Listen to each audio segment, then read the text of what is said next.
Hello guys, welcome back to the channel once again. And आज की video में हम कवर करने वाले हैं 8 मार्कर मोस्ट इंपॉर्टेंट क्वेश्चंस। और ये क्वेश्चंस ना आपको जरूर एग्जाम में जरूर देखने को मिलेंगे बिकॉज ये बहुत ज्यादा इंपॉर्टेंट है। आपको याद होगा मैंने इसी टाइप की आपको सीरीज कराई थी पॉल साइंस में और उसका बहुत अच्छा रिव्यू मुझे मिला।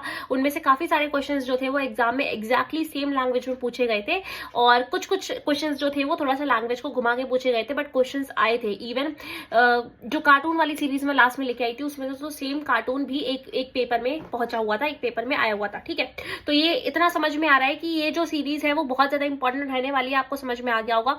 इसीलिए इसको मिस करना आप बिल्कुल भी अफोर्ड नहीं कर सकते हो। बिल्कुल ध्यान से इसको लास्ट तक देखना। और सबसे पहले तो बहुत बड़ा सॉरी कि मैं बहुत ज्यादा लेट हो गई हूँ वीडियो को अपलोड करने में। क्या बताऊं मैं आपको, बहुत सारी प्रॉब्लम्स जो थी वो आ रही थी वीडियो रिकॉर्ड करने में। एक तो मेरी हेल्थ का इशू, ऊपर से कुछ प्रॉब्लम्स लैपटॉप में भी आ रही थी। अब मैं वो सारी चीजें क्या बताऊं आपको, तो बहुत ज्यादा प्रॉब्लम्स ओवरऑल आ रही थी और इस पीपीटी को ही बनाने में बहुत ज्यादा टाइम लगा है मेरा। तो अगर आपको थोड़ा सा भी ये वीडियो पसंद आती है, थोड़ी सी भी ये वीडियो हेल्पफुल लगती है और आप चाहते हो कि मैं ऐसी वीडियोस और कंटिन्यू करूं, तो प्लीज लाइक करना, शेयर करना, कॉमेंट करना, सब्सक्राइब करना, चैनल को मत भूलना। इससे ही मुझे मोटिवेशन मिलती है, इससे ही मेरा मन करता है कि मैं और वीडियोज आपके लिए लेकर आऊं। ठीक है, थैंक यू सो मच। और अब फटाफट से हम वीडियो को स्टार्ट कर देते हैं। सबसे पहला क्वेश्चन क्या है, the Mahabharata is an invaluable source available to historians to study social practices and norms in early society, justify the statement.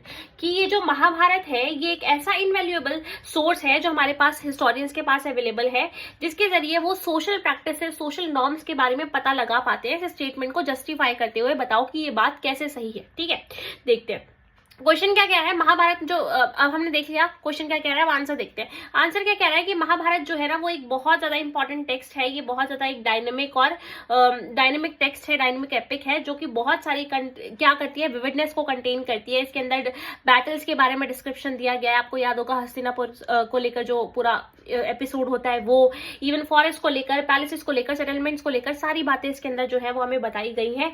Even देखो मैं आपको भी नोट्स वाले पार्ट में भी दिखाती हूँ किस तरीके से। देखो यहाँ पे देखो जरा, जो महाभारत है ये कैसे विविड टेक्स्ट है, क्योंकि इसके अंदर 1 लाख वर्सेज अराउंड लिखे हुए हैं। इसको 500 से बीसी से लेके 500 सेंचुरी एरा के बीच में लिखा गया। और इसका क्रिटिकल एडिशन किसने लिखा, वीएस सुक्थांकर ने लिखा। ये भी आप आंसर में मेंशन कर सकते हो। ठीक है, उसके बाद अब आगे देखते हैं। It's growth was not hinder bye it's language. ऐसा नहीं था कि इसकी जो लैंग्वेज थी इसकी वजह से इसकी ग्रोथ जो थी वो हिंडर करी हो। ये फिर भी अलग अलग लैंग्वेजेस में ग्रो करता रहा, चाहे वो पाली हो, तमिल हो, प्राकृत, इन सारी लैंग्वेजेस में इसके ऊपर क्वेश्चंस भी कई बार उठाए गए कि क्वेश्चंस और रिजेक्शंस की भी चीजें जो थी वो इसमें हमें देखने को मिली। जो भी बातें संस्कृत में लिखी गई थी तो फिर बाद में अलग अलग लैंग्वेजेस में लोगों ने इस टेक्स्ट के ऊपर क्वेश्चन भी उठाए। Over the centuries it has been written in many languages of the world. काफी सेंचुरीज तक इसको काफी सारी अलग अलग भाषाओं में लिखा जाता रहा। ये डिपिक्ट करता है एक ऑनगोइंग डायलॉग को। ये बताता है किस तरीके से लोगों के बीच में डायलॉग चल रहे थे, कम्युनिटीज एक साइड पे थी, दूसरी साइड पे ऑथर का भी व्यू ये दिखाता है हमें। It incorporated many stories that originated in different regions. ये हमें अलग अलग स्टोरीज, अलग अलग कहानियों के बारे में बताता है जो अलग अलग टाइम पीरियड में हो रही थी। कुछ कहानियां जो है वो हमारी सोर्सेज में भी मेंशन करी गई हैं। मेन स्टोरी क्या है, एपिक की was often retold in different ways. Mahabharata की जो मेन स्टोरी है वो क्या है, इसको बार बार अलग अलग तरीकों से भी हमें बताया गया है। ठीक है, main story of the epic was told in different ways. Many episodes of this text had been depicted in sculptures and paintings. बहुत सारे एपिसोड्स ऐसे हैं इसमें जिसे कई बार पेंटिंग के माध्यम से, कई बार स्कल्पचर के माध्यम से हमें दिखाया गया है, उसके थ्रू दिखाया गया है। They also provide a wide range of themes. ये हमें अलग अलग wide range of themes, performing arts like plays, dances, narratives, इन सारी चीजों के बारे में भी इंफॉर्मेशन प्रोवाइड करता है। ठीक है, नेक्स्ट क्वेश्चन की तरफ मूव करते हैं। नेक्स्ट क्वेश्चन क्या है, examine the element analysed by the historians on the text of Mahabharata. कि बताओ भाई कि महाभारत जो इतना बड़ा टेक्स्ट है इसके ऊपर ये जो हिस्टोरियंस है ये इसको किस तरीके से एनालाइज करते हैं, क्या इसके बारे में बताते हैं। देख रहे हो क्वेश्चन वही है, महाभारत पे ही है, बस थोड़ा सा इसको चेंज कर दिया गया है, इसलिए आंसर में भी थोड़ा सा डिफरेंस जो है वो देखने को मिलेगा। Historians often use textual traditions. जो हिस्टोरियंस है वो ज्यादातर इन टेक्सुअल ट्रेडिशंस को यूज करते हैं। क्यों यूज करते हैं, और content of text to understand the process. क्यों यूज करते हैं, इस प्रोसेस को अंडरस्टैंड करने के लिए इसको यूज करते हैं। Some text lay down norms of social behaviour. कुछ जो टेक्स्ट है वो हमें सोशल बिहेवियर के बारे में बताते हैं, वाइल जो अदर टेक्स्ट है वो डिस्क्राइब करते हैं ओकेजनली या फिर कमेंट करते हैं रेंज ऑफ सोशल सिचुएशंस और प्रैक्टिसेस पे। उस टाइम पीरियड में अलग अलग तरीके की जो सोशल सिचुएशंस थी, जो प्रैक्टिसेस चल रही थी, उनके ऊपर भी कमेंट करते हैं। We can also catch a glimpse of some social actors। ये कुछ इसके अंदर ग्लिम्स भी हमें देखने को मिलती है। कुछ उस टाइम पीरियड में जो सोशल एक्टर्स एग्जिस्ट करते थे उनकी इंस्क्रिप्शन के अंदर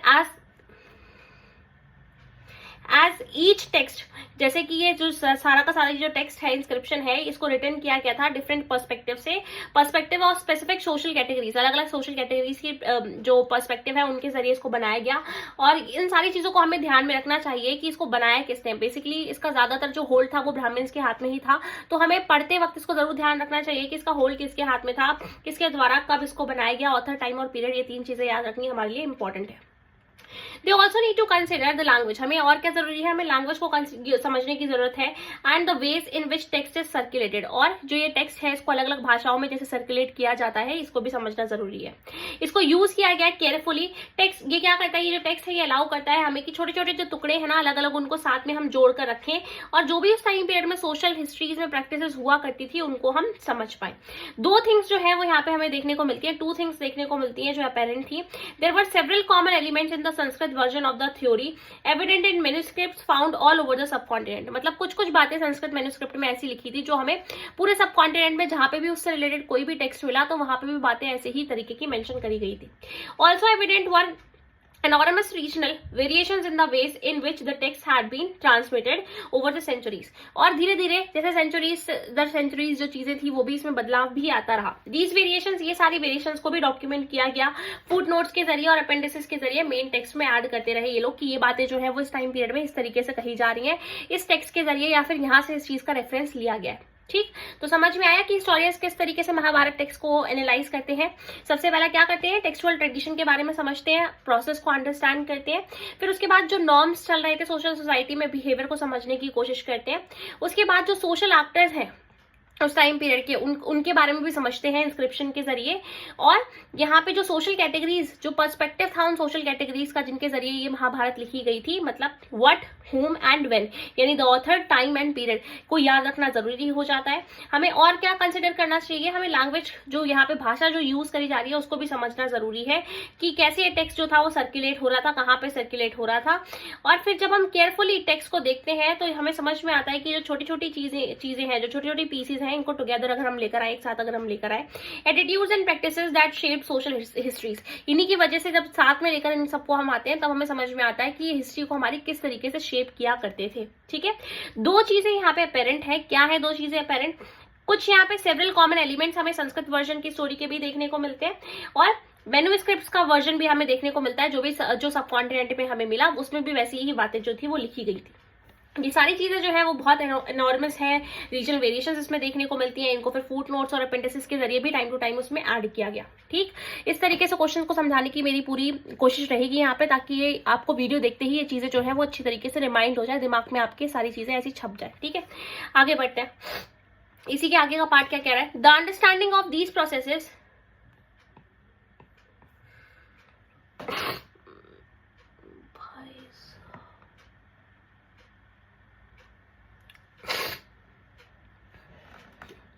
आगे बढ़ते हैं। आगे इसी का ये जो पार्ट है वो क्या कह रहा है, the understanding of the processes is derived primarily from text written in the Sanskrit, कि ये जितनी भी टेक्स्ट वगैरह लिखे गए थे संस्कृत में, इनके जरिए हमें इन्फॉर्मेशन मिलती है। तो जो भी सोशल हिस्ट्री के इशूज हैं उनको एक्सप्लोर किया जाता है, यहाँ पे पता लगाया जाता है 19th और 20th सेंचुरी में क्या क्या चीजें चल रही थी। तो ये सारी चीजें जो 19th-20th सेंचुरी में चल रही थी, ये सारी चीजें जो इसमें लिखी गई है वो उसकी फेस वैल्यू है, एग्जैक्टली हमें दिखाती है कि सोसाइटी में उस टाइम पीरियड में ऐसा चल रहा था। ठीक है, ये प्रैक्टिसेस फॉलो हो रही थी। सब्सिक्वेंटली स्कॉलर्स जो है वो स्टडी करते हैं इसको अलग अलग लैंग्वेजेस में भी, पाली, प्राकृत और तमिल लैंग्वेज में भी स्टडी करते हैं और पता लगाते हैं। ये जो स्टडीज है ये इंडिकेट करती हैं कि यहाँ का जो आइडिया था, जो ये नॉर्मेटिव संस्कृत का ये जो आइडिया था इसके अंदर कंटेन करता था, वो किस तरीके से अथॉरिटेटिव था और क्यों इंपॉर्टेंट था। ये सारे एलिमेंट्स हिस्टोरियंस के लिए जिस टाइम पीरियड में वो एनालाइज कर रहे हो, एग्जामिन कर रहे हो, उनके लिए बहुत ज्यादा जरूरी हो जाते हैं जब वो सोशल हिस्ट्रीज को कंस्ट्रक्ट करने की कोशिश करते हैं। ठीक है, बनाने की कोशिश करते हैं। आगे नेक्स्ट क्वेश्चन क्या कह रहा है, थर्ड क्वेश्चन कह रहा है, examine the evidence that suggest land revenue was important for the Mughal physical system.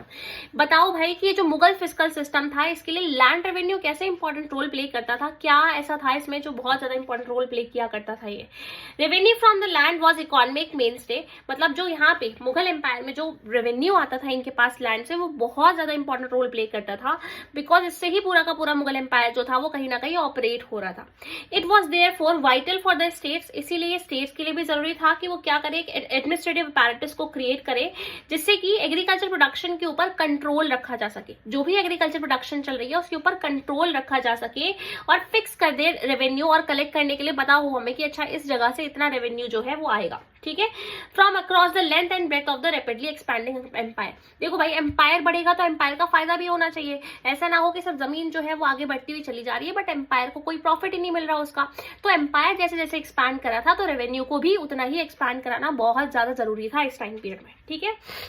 आगे दिस अपैरेटस इंक्लूडेड, इस अपैरेटस के अंदर, इस पूरे सिस्टम के अंदर क्या था, इसके अंदर आता था द ऑफिस ऑफ द दीवान, यानी दीवान का दफ्तर इसके अंदर आया करता था, जो कि याद रखना ये जो दीवान था ये बहुत इंपॉर्टेंट है because he was responsible for supervising the physical system of the empire. ये पूरा जो फिजिकल सिस्टम है, ये पूरा जो फाइनेंशियल सिस्टम है, इसकी पूरी की पूरी जिम्मेदारी किसके ऊपर दे दी गई है, दीवान के ऊपर दे दी गई है। दीवान का काम है कि वो सारी चीजों को ध्यान से करे। रेवेन्यू ऑफिशियल्स और जो रिकॉर्ड कीपर्स हुआ करते थे ये भी क्या करते थे, एग्रीकल्चर डोमेन को पेनिट्रेट करने की, पता लगाने की, उसके बारे में सारी कोशिश करते थे and became a decisive agent in shaping agrarian relations. और ये बहुत ज्यादा इंपॉर्टेंट रोल प्ले करने लग गए थे किस चीज में, यहाँ पे जो एक तरीके के एजेंट बन गए थे इनके, और ये पता लगाते थे कि एग्रीकल्चर में किस तरीके की प्रैक्टिस इस टाइम पीरियड में चल रही है, ठीक है। आगे क्या है, the Mughal state try to first acquire specific information. इनका ना एक पूरा पैटर्न था, ऐसा नहीं था कि भाई आंख सुबह सुबह उठे और चल दिए लैंड से रेवेन्यू कलेक्ट करने, नहीं, इसका एक पूरा पैटर्न था। उस पैटर्न को समझो, क्या था ये pattern. The Mughal state try to first acquire, सबसे पहले ये क्या करते थे, ये स्पेसिफिक इंफॉर्मेशन कलेक्ट करने की कोशिश करते थे about the extent of agriculture land, कि एग्रीकल्चर लैंड किस एक्सटेंट तक जा रहा है, इससे क्या उगाया जा सकता है और कितना प्रॉफिट आया जा सकता है, ठीक है, in the empire and what these lands produce. और ये पता लगाते थे कि ये लैंड्स जो है वो क्या प्रोड्यूस करते हैं before fixing the burden of the tax on people, यानी टैक्स लगाने से पहले ये डिसाइड करते थे कि ये जो टैक्स है वो कहीं सच में उनके लिए बर्डन ना बन जाए, इसीलिए हमें पहले डिसाइड करना पड़ेगा कि क्या ये टैक्स, इतना टैक्स जो है वो लगाना सही है या नहीं है, ठीक है। तो ये सारी चीजें बहुत इंपॉर्टेंट थी। द लैंड रेवेन्यू अरेंजमेंट्स, ये जो लैंड रेवेन्यू अरेंजमेंट्स थी इसको 2 स्टेज में कंसिडर किया जाता था। सबसे पहली स्टेज होती थी असेसमेंट की। असेसमेंट की स्टेज को हम जमा स्टेज भी बोलते हैं, जिसमें जो भी अमाउंट असेस किया जाता था, जो भी बताया जाता था कि इतना अमाउंट जो है वो इससे असेस किया जा सकता है, ठीक है। और दूसरी स्टेज क्या थी, वो थी एक्चुअल कलेक्शन की, जिसको हम बोलते हैं अमाउंट कलेक्टेड, यानी जमा एंड उसके बाद दूसरा क्या है, हासिल। जमा एंड हासिल, दो स्टेज में ये जो काम था वो होता था। जमा में पहले असेस किया जाएगा कि कितना अमाउंट यहाँ से जनरेट हो सकता है, और हासिल में जो भी हासिल हो रहा है वहां से, जो भी हमें एक्वायर हो रहा है वहां से टैक्स, कलेक्टेड टैक्स जो है वो हासिल हो गया, ठीक है। आगे अकबर क्या करता है, अकबर यहाँ पे एक लॉ लेकर आता है that while he should strive to make cultivators pay in cash. इसने क्या कर रखा था, इसने बोल रखा था कि कल्टिवेटर्स को ना कैश में ही पे करना है। The option of payment in kind was to be kept open, but फिर भी यहाँ पे बाकी के ऑप्शंस को भी ओपन रखा गया था कि कभी जरूरत पड़े, इंसान नहीं दे पा रहा है कैश में, तो एटलीस्ट ही शुड पे, मतलब वो इंसान पे तो करे किसी भी मीन्स पे। वाइल फिक्सिंग रेवेन्यू को फिक्स करते वक्त the attempt of state was to maximise its claim. तो जिस टाइम पीरियड में रेवेन्यू वो फिक्स कर रहा होता था स्टेट, वो कोशिश करता था कि वो अपने क्लेम को ज्यादा से ज्यादा रखे, यानी जितना ज्यादा प्रॉफिट वो जनरेट कर सके वो कर पाए। अब होता क्या है, चाहे वो कल्टीवेटेड लैंड हो या कल्टीवेबल लैंड हो, ठीक है, दोनों को ही मेजर किया जाता था हर प्रोविंस में, और आइन जो थी वो कंपाइल करती थी एग्रीगेट्स सारे लैंड से कि इन लैंड से कितना कितना एग्रीगेट हमें देखने को मिल सकता है अकबर के रूल के दौरान। But what about Aurangzeb, Aurangzeb क्या करता था, वो तो रेवेन्यू ऑफिशियल्स को बोल देता था कि आपको ये रिकॉर्ड्स जो है ना वो एनुअली तैयार करने हैं, और हर विलेज में कितने कल्टीवेटर्स हैं इस चीज का हमारे पास डेटा होना चाहिए। बट स्टिल इनके भी टाइम पीरियड में सारे के सारे एरियाज जो थे वो सही तरीके से मेजर नहीं कर पाए थे ये लोग। आया समझ? अब नेक्स्ट पे मूव करते हैं। ना समझ में आया तो दोबारा से वीडियो को पीछे रिवर्स करो, दोबारा से वीडियो को देखो, तब समझ में आएगा। फोर्थ क्वेश्चन क्या कह रहा है, examine the condition of zamindars in Mughal agrarian society. अभी हमें इसने बताया कि जो मुगल एम्पायर का रेवेन्यू सिस्टम था वो कैसे वर्क कर रहा था। अभी हमसे क्या पूछ रहा है, नेक्स्ट क्वेश्चन क्या कह रहा है यहाँ पे कि मुगल एग्रेरियन सोसाइटी जो थी उसमें जमींदार्स का क्या रोल था, हाउ दे वर इम्पोर्टेंट। तो कैसे इंपॉर्टेंट थे ये लोग, जो जमींदार्स थे ये ना लैंडेड प्रोप्राइटर्स थे, इनके पास काफी जमीन हुआ करती थी उस टाइम पीरियड में, who also enjoyed certain social and economic privileges, जिनके पास पैसा भी था, इकोनॉमिक प्रिविलेजेस भी थे, और सोशल प्रिविलेजेस तो थे ही इनके पास, ठीक है। और क्यों सोशल प्रिविलेजेस कहाँ से आए, because they were upper in the caste, because ये लोग अपर कास्ट से बिलोंग करते थे, इस वजह। इस वजह से caste was one factor that accounted for the elevated status of zamindar. Caste इनमें से एक फैक्टर था जिसकी वजह से ये जो जमींदार की सोशल पोजीशन थी वो और ज्यादा ऊपर थी। Another factor was that they performed certain services यानी खिदमत फॉर द स्टेट। दूसरा फैक्टर क्या था इतना अमीर होने का इनका कि ये डायरेक्ट सर्विस यानी पे किया करते थे, खिदमत पे किया करते थे, किसके लिए? राज्य के लिए, स्टेट के लिए। ठीक है। The zamindars held extensive personal land stamped milkiyat. इनके पास बड़ी बड़ी जमीनें होती थी जो इनके खुद के पर्सनल यूज के लिए होती थी और इन जमीनों को हम किसके नाम से जानते थे? मिल्कियत के नाम से जानते थे। ठीक है। जो इनकी खुद की पर्सनल प्रॉपर्टी हुआ करती थी और पर्सनल यूज के लिए ही, प्राइवेट यूज के लिए इसको कल्टीवेट किया जाता था with the help of service labour और हायर्ड लेबर्स जो होते हैं उनकी हेल्प के जरिए ऐसा किया जाता था। जमींदार्स कुड सेल, बिक्वीथ और mortgage these lands at will. अब जमींदार की मर्जी है whether he wants to sell it out, कि वो सेल कर दे उस लैंड को, किराए पे उठा दे, या फिर उस लैंड में खुद से ही कुछ ना कुछ कल्टीवेशन करवाए, ये उसके ऊपर है। ठीक है। जमींदार also derive their power from the fact, इनके पास और भी पावर आती थी। कहां से आती थी ये power? That they could often collect revenue on the behalf of state, कि ये स्टेट के बिहाफ पे रेवेन्यू भी कलेक्ट कर सकते हैं, इस जरिए भी इनके पास पावर आ जाती थी। ठीक है। A service for which they were compensated financially, और इस सर्विस के लिए इनको फाइनेंशियली कंपेंसेट किया जाता था। उसके आगे कंट्रोल ओवर मिलिट्री रिसोर्सेज, जो मिलिट्री रिसोर्सेज थे उनके ऊपर भी इनका कंट्रोल हुआ करता था। ज्यादातर जमींदारों के पास खुद के फोर्ट्रेसेस, खुद के किले हुआ करते थे। इनके पास कैवलरी थी, आर्टिलरी थी, इन्फेंट्री थी, अलग अलग तरीके की फौज इनके पास हुआ करती थी। मतलब they were very powerful in Mughal empire. आया समझ में? आगे if we visualise social relations, अगर हम अभी समझने की कोशिश करें ये जो सोशल रिलेशंस है इनको अगर हम समझने की कोशिश करें इस टाइम पीरियड के, तो हमें क्या देखने को मिलता है यहाँ पे? In the Mughal countryside as a pyramid zamindars clearly constituted its very narrow apex. यहाँ पे हमें समझ में आता है कि इनका ये जो नैरो एपेक्स था वो देखने को मिल जाता है। अबुल फजल का अकाउंट जो है ना वो इंडिकेट करता है दैट एन अपर कास्ट ब्राह्मण राजपूत, जो एक अपर कास्ट ब्राह्मण राजपूत हुआ करता था वो कंबाइन करता था, basically combine had already established from control over the rural society. उसके पास खुद का ही रूल, मतलब खुद का ही कहीं ना कहीं उसने खुद का रूल जो है वो एस्टैब्लिश कर रखा होता था एग्रेरियन सोसाइटी पे। It also reflects a fairly large representation, ये और क्या करते थे? ये लार्ज रिप्रेजेंटेशन को भी रिफ्लेक्ट करते थे कि इनके पास बहुत सारे इंटरमीडिएट क्लासेस थी, उनको ये रिप्रेजेंट करने का काम करते थे। As well as a liberal sprinkling of Muslim zamindaris, और जो मुस्लिम जमींदारीज थी जो थोड़ी बहुत बची हुई थी उनका भी यहाँ पे हमें ब्यौरा जो था वो मिल जाता था। कंटेम्प्रेरी डॉक्यूमेंट्स गिवन, अब जो उस टाइम पीरियड के कंटेम्प्रेरी डॉक्यूमेंट्स थे वो भी हमें इंप्रेशन देते हैं, बताते हैं दैट कई बार कॉन्क्वेस्ट के जरिए भी जमींदार पावर हासिल करते थे। मान लो बगल वाले गांव में जाकर इनको पता चलता है कि वहां पे वेल्थ है, तो वहां पे इन्होंने कॉन्क्वेस्ट कर दिया और उस जगह को हासिल कर दिया, तो वो वाला जो एरिया है वो भी इनके पास आ जाएगा। और क्या करते थे? वहां के जो वीकर सेक्शन थे, वीकर पुअर पीपल जो हुआ करते थे, उनको वहां से डिस्पोजेस कर देते थे, भगा देते थे। By a powerful military chieftain was quite often of a way of expanding a zamindari. तो ये कई बार जमींदार जैसा किया करते थे अपनी पावर को एक्सपैंड करने के लिए। बट क्या स्टेट इनको ऐसा करना अलाउ करता था हमेशा? हालांकि ऐसा बोला जाता था कि भाई जब तक ऐसा कोई काम नहीं कर सकता है, जब तक कोई जमींदार एक्सपैंड करने की कोशिश नहीं कर सकता है, जब तक उसको स्टेट ऑर्डर ना दे। बट फिर भी कई बार ये लोग ऐसा करते हुए देखने को मिलते थे। ठीक है। इंपीरियल ऑर्डर ना मिले इनको, सनद ना मिले, जब तक इनको ऐसा नहीं करना है, बट फिर भी कई बार ये लोग ऐसा करते थे। More important were the slow process of zamindari consolidation, और फिर इसके अलावा और क्या इंपॉर्टेंट हो सकता है हमारे लिए कि ये जो स्लो प्रोसेस था जमींदारी कंसोलिडेशन का, कि धीरे धीरे कंसोलिडेट करना, which are also documented in sources, इसको भी सोर्सेस के अंदर बताया गया है हमें। इसके अंदर होता क्या था? कोलोनाइजेशन हमें देखने को मिलता था। कोलोनाइजेशन ऑफ न्यू लैंड्स, जो नए नए लैंड्स थे उनको बेसिकली कॉलोनाइज किया जा रहा था by transfer of rights, by order of the state and by purchase, इन तीन तरीके से। ठीक है। या तो राइट्स ट्रांसफर कर दिए, या तो स्टेट ने ऑर्डर दे दिया, या फिर खरीद लिया। ठीक। These were the processes which perhaps permitted people belonging to relatively lower class, इसके जरिए ही ये जो लोअर क्लास के लोग हुआ करते थे इनके पास कई बार लैंड आ पाते थे, खरीदने की वजह से कई बार लैंड जो थे वो इनके पास आ पाते थे, अदरवाइज इनके पास तो इतना ज्यादा पावर थी नहीं। ठीक है। तो कई बार ये लोग भी इस वजह से ही इस पोजीशन तक पहुंच पाते थे, जमींदार की पोजीशन तक पहुंच पाते। अब नेक्स्ट क्वेश्चन क्या है, नेक्स्ट देख लेते हैं। फिफ्थ क्वेश्चन क्या कह रहा है? The quit India movement generally was a mass movement, justify the statement. ये जो क्विट इंडिया मूवमेंट था ये सच में एक मास मूवमेंट की तरह था, इस स्टेटमेंट को जस्टिफाई करो और बताओ कैसे। तो क्विट इंडिया मूवमेंट के बारे में देखते हैं। हुआ क्या? जब क्रिप्स मिशन जो था उसका फेलियर हमें देखने को मिला, तो महात्मा गांधी ने डिसाइड किया कि इस बार वो थर्ड मेजर मूवमेंट लॉन्च करेंगे, और ये मेजर मूवमेंट तो ऐसा होगा कि ब्रिटिशर्स को यहाँ से बाहर निकाल के ही रहेगा। ठीक है, तो ये थर्ड मेजर मूवमेंट जो था वो यहाँ पे महात्मा गांधी लॉन्च करना चाहते थे।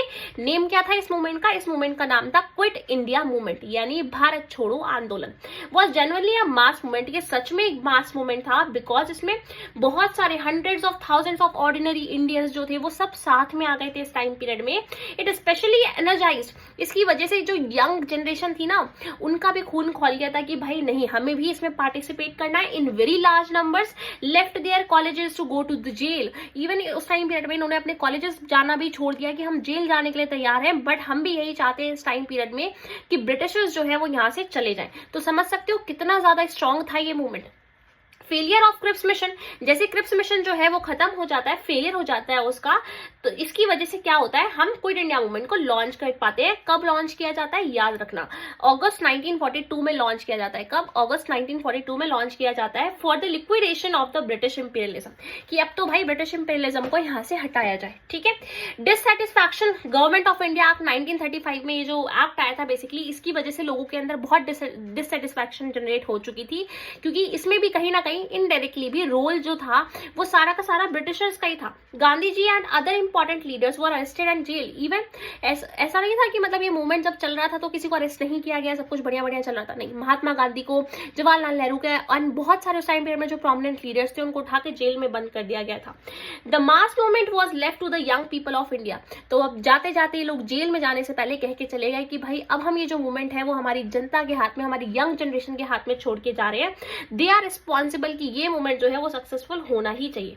तो यंगर एक्टिविस्ट ने फिर क्या किया? यंगर एक्टिविस्ट ने स्ट्राइक्स को ऑर्गेनाइज करना स्टार्ट कर दिया, और जो सैबोटेज के एक्ट थे, मतलब बेसिकली इन्होंने सोच लिया कि भाई अब हम क्या करेंगे, अब हम जैसे भी गांधी जी बोल के गए ना उन प्रिंसिपल्स पे आगे बढ़ेंगे और हमें भी अपने देश को आजाद कराना ही कराना है। Brought into the movement hundreds of Indians, हजारों जो बहुत सारे जो इंडियंस थे, हंड्रेड्स ऑफ इंडियंस जो थे उनको अपनी फौज में शामिल कर लिया इसमें।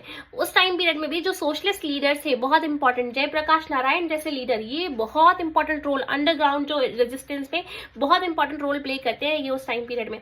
Independent government was proclaimed in many districts like Satara, Medinipur, बहुत सारी अलग अलग जगह ऐसी थी जहां पे बोल दिया गया कि हमारी सरकारें इंडिपेंडेंट हो चुकी हैं, we are not under the control of Britishers. ठीक है, British use force to suppress the movement but failed. Britishers ने इस बार भी बहुत ट्राई किया, हर बार की तरह, कि क्या करते हैं, फोर्स यूज करते हैं, इनको सप्रेस कर देते हैं और इनको चुप करा देते हैं, बट इस बार ये चीजें काम नहीं आई इनकी। ठीक, thousands of ordinary citizens join movement, हजारों बच्चों ने यहाँ पे ज्वाइन कर लिया इस मूवमेंट को। जो यंग पीपल थे उन्होंने बहुत लार्ज नंबर में पार्टिसिपेट किया। Muslim League was working on expanding its base. उस टाइम पीरियड में मुस्लिम लीग क्या करी थी, वो अपने बेस को एक्सपैंड करने की कोशिश कर रही थी। 1944 में Gandhi ji was release from jail. 1944 में इनको जेल से छोड़ा जाता है और उसके बाद फाइनली डिसाइड होता है कि चलो ठीक है, अब आजादी जो है वो इनको प्रोवाइड कर दी जाएगी। ठीक है, 6 क्वेश्चन पे मूव करते हैं।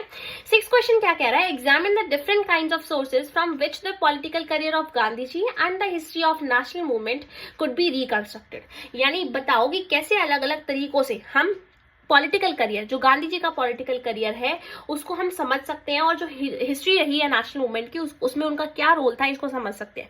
पहला वाला जो क्वेश्चन था वो अभी इससे पहले जस्ट वाला, वो क्विट इंडिया मूवमेंट के ऊपर था, और ये वाला क्वेश्चन जो है वो गांधी जी की इमेज के ऊपर है। ठीक है, तो इसको देखते हैं क्या कह रहा है। In the history of nationalism A single individual is often identified with the making of a nation। अगर इंडिया में आज के टाइम पीरियड में भी हम बात करें कि किसी एक ऐसे इंसान को आइडेंटिफाई किया जाता हो जिसका नेशनल मूवमेंट में बहुत ज्यादा इंपॉर्टेंट रोल रहा हो, whether you like this personality और नॉट, बट फिर भी इस फैक्ट को हम डिनाई नहीं कर सकते हैं कि महात्मा गांधी का रोल उस टाइम पीरियड में बहुत ज्यादा था। ठीक है, Mahatma Gandhi has been regarded as the father of the Indian nation, right, ये तो पता ही है ना। तो इसमें लिखने में क्या है, छोटी सी चीज है, बस वहां पे मेंशन करनी है आपको कि ये क्या है, फादर ऑफ द नेशन इनको माना जाता था। In so far as Gandhi ji was the most influential and revered of all the leaders who participated in the freedom struggle, his political career was shaped and constrained by the society in which he lived। ठीक है, तो बहुत सारे जो leaders थे इनके साथ जुड़े हुए थे, फ्रीडम स्ट्रगल में इनके साथ पार्टिसिपेट कर रहे थे, इनका जो पॉलिटिकल करियर है वो शेप भी इसी तरीके से किया जाता है नेशनल लीडर के तौर पे। There are many kinds of sources, बहुत सारे अलग अलग तरीके के सोर्सेज हैं जिससे हमें गांधी जी के पॉलिटिकल करियर के बारे में नॉलेज मिलता है, and the history of the nationalist movement के बारे में भी हमें नॉलेज मिलता है। तो देखते हैं भाई कौन से ऐसे सोर्सेज हैं जो हमें महात्मा गांधी के बारे में बताते हैं। Public voice and private scripts, जो इनकी पब्लिक वॉइसेस मतलब जो इनकी स्पीच हुआ करती थी अलग अलग जगह पे, जब ये शांति स्थापित करने के लिए या लोगों से अपील करने के लिए जाया करते थे, उनके जरिए हमें पता चलता है। तुम्हें याद होगा इंग्लिश के क्लास 12th इंग्लिश में हमारे बुक में एक चैप्टर है द इंडिगो करके, उसमें हमें बताया गया ना कि कैसे जो चंपारण वाला पूरा एक्ट हुआ था वो क्या क्या हुआ, कैसी चीजें हुई। तो ये कैसे पता चला हमें, इनकी पब्लिक जो वॉइसेस थी उनके जरिए पता चला। इनकी जो प्राइवेट स्क्रिप्ट थी, जो लेटर्स लिखा करते थे किसी किसी डिफरेंट पर्सनालिटीज को, उसके जरिए भी इनकी लाइफ के बारे में पता चला।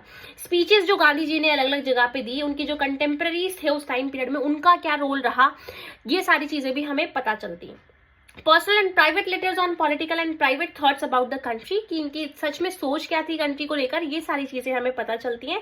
जो भी जर्नल्स गवर्नमेंट के द्वारा पब्लिश किए जाते थे उसके जरिए, और इन्होंने भी कुछ अपनी ऑटोबायोग्राफीज या रेट्रोस्पेक्टिव अकाउंट्स लिखे, कुछ बुक्स लिखी, उनके जरिए भी हम पता लगा पाते हैं। जैसे हिंद स्वराज जैसी बुक का लिखना, ये सारी बुक्स के जरिए भी हम इनके बारे में पता लगा पाते हैं। रिकॉर्ड्स रिटन बाय पुलिसमैन, जो पुलिसमैन थे, ऑफिशियल्स थे, वहां पे इनके बारे में जो रिकॉर्ड्स फाउंड हुए उनके जरिए हमें पता चलता है। Newspaper on the conversion of political movement into mass movement, जो न्यूज़पेपर्स है उनके जरिए खबर मिलती है कि कैसे ये जो कन्वर्जन है, ये जो छोटा सा मूवमेंट था, ये मास मूवमेंट बन चुका है गांधी जी के पार्टिसिपेशन की वजह से, इसके बारे में पता चलता है। Records prepared by the home ministry department, जो था वो जो भी यहाँ पे रिकॉर्ड प्रिपेयर करता था उससे पता चलता था। जो भी इंफॉर्मेशन लोकेलिटी से, कॉमन लोगों से मिली उससे पता चला।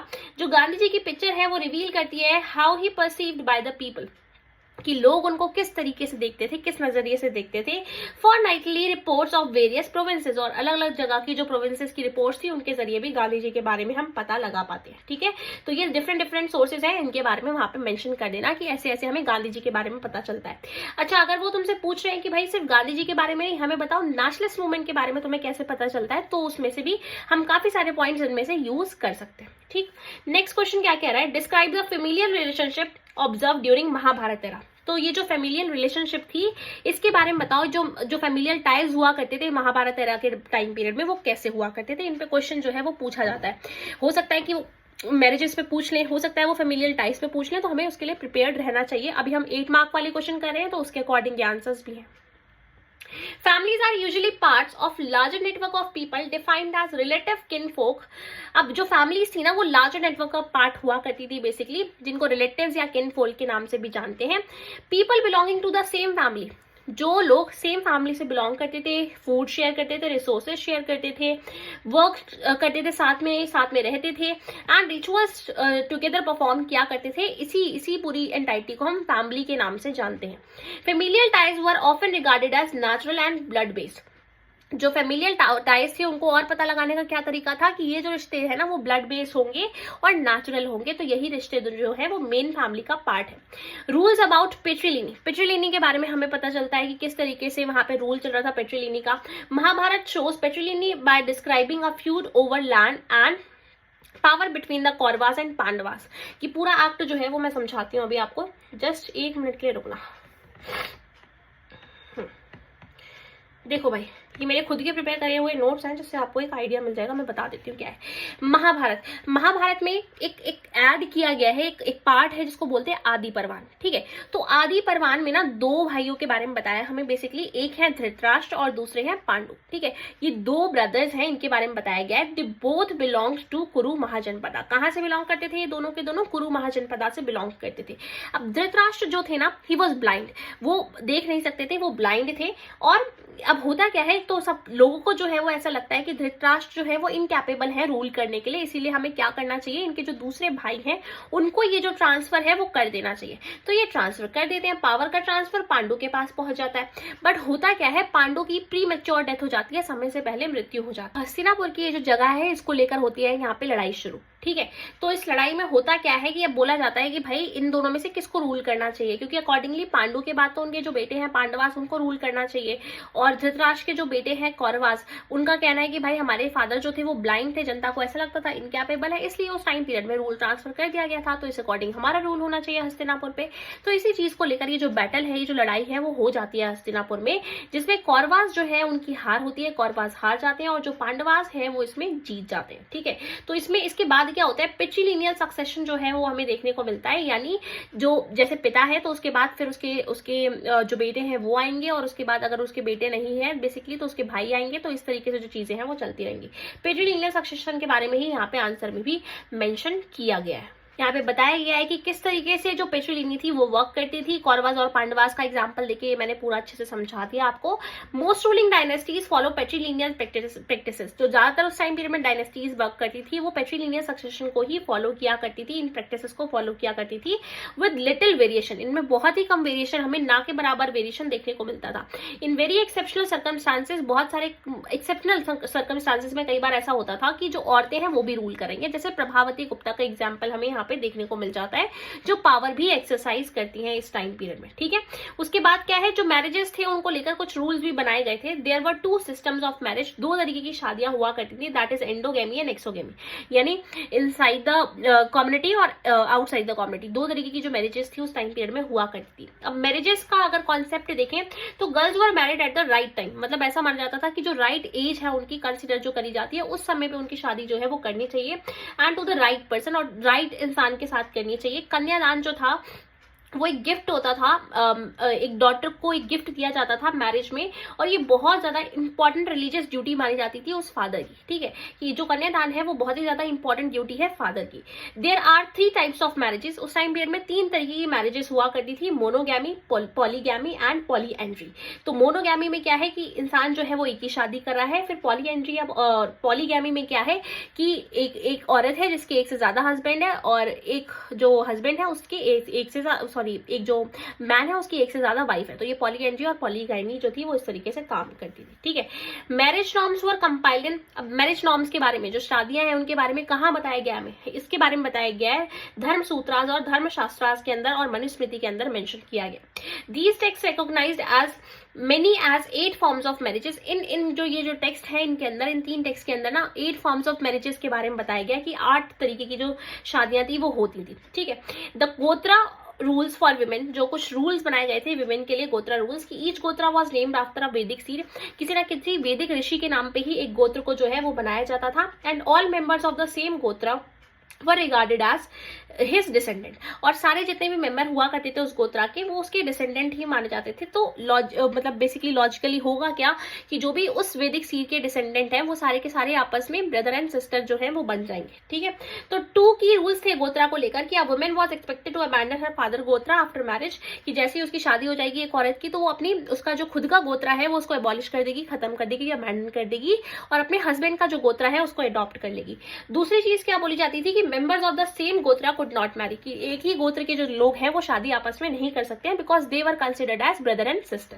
ठीक है, सम सातवाहना रूलर्स वर पॉलीगाइनस। अच्छा, कुछ सातवाहना रूलर्स जो थे वो पॉलीगाइनस भी थे। There was special importance given to mothers, और यहाँ पे इनके में पता है क्या होता था, जो मदर्स थी उनको बहुत इंपॉर्टेंस दी जाती थी। ये लोग अपनी मदर के नेम के आगे भी श्री, सतकर्णी, गौतमी पुत्र इस तरीके से लिखकर स्टार्ट किया करते थे, यानी अपनी मदर के नेम को ही फॉलो किया करते थे। But what does it mean कि क्या ये लोग पेट्रीलिनियल सक्सेशन को भी फॉलो नहीं करते थे? नहीं, ये पेट्रीलिनियल सक्सेशन को फॉलो किया करते थे। बस प्रॉब्लम क्या थी यहाँ पे कि ये जो बेसिकली सरनेम वाली चीज है या गोत्रा वाली चीज है उसको फॉलो नहीं कर रहे थे। ठीक है, तो हर जगह पे प्रैक्टिसेस सेम नहीं थी, एक जैसी नहीं थी।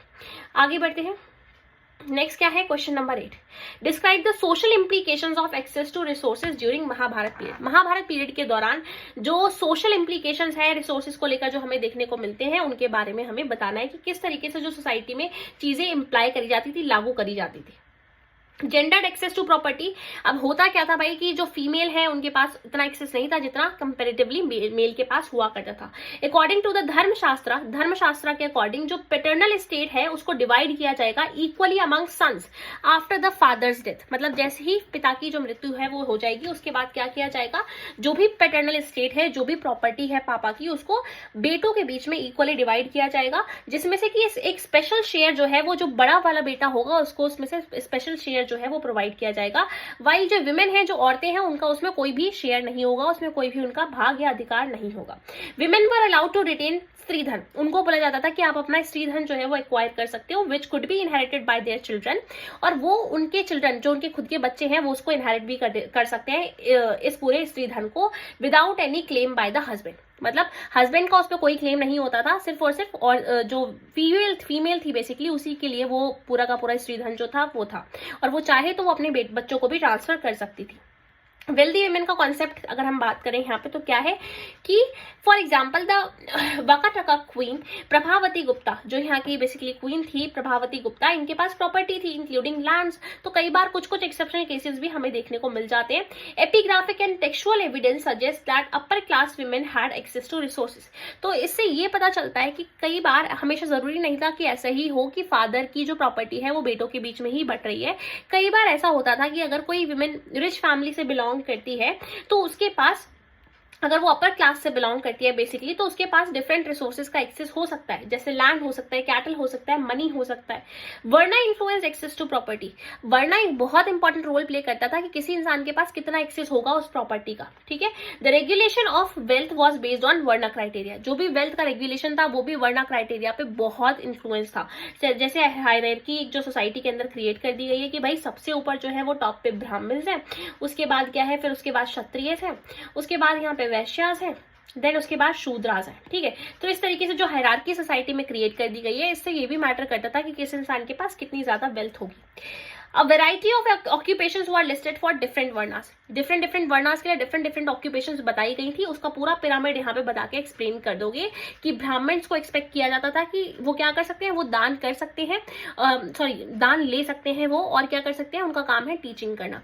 फिर क्षत्रिय की बात करें तो उनका काम है वॉर लड़ना और दान देना। ठीक है, और इवन जो यज्ञ वगैरह होते हैं उनको परफॉर्म करवाना। फिर उसके बाद जो वैश्यास हैं उनकी ऑक्यूपेशन क्या थी, बिजनेस करना। फिर शूद्रास की ऑक्यूपेशन थी कि अपर 3 क्लासेस को सर्व करना, अपर 3 वर्णास को सर्व करना। ठीक है, तमिल संगम पोम्स जो है वो एलिमिनेट करती हैं सोशल और इकोनॉमिक रिलेशनशिप्स को, showing that those who control resources were also expected to share them. तो ऐसा माना जाता था। तमिल संगम लिटरेचर जो है वो ये बताती है कि किस तरीके से जो सोसाइटी में जो वो लोग रिसोर्सेज को एक्वायर किया करते थे, तो उनसे ये भी उम्मीद करी जाती थी कि वो इन रिसोर्सेज को शेयर भी करेंगे। ठीक है, उसके बाद अभी हम इस वाले वीडियो के अंदर 8 ही क्वेश्चंस को करते हैं और इससे ज्यादा क्वेश्चंस अभी नहीं करेंगे इस वाले वीडियो के अंदर, अदरवाइज ये वीडियो बहुत ज्यादा लेंथी हो जाएगा। और अगर इसके अलावा अगर आपको कोई भी डाउट लगता है किसी भी क्वेश्चन के अंदर तो उसको दोबारा से एक बार रिपीट कर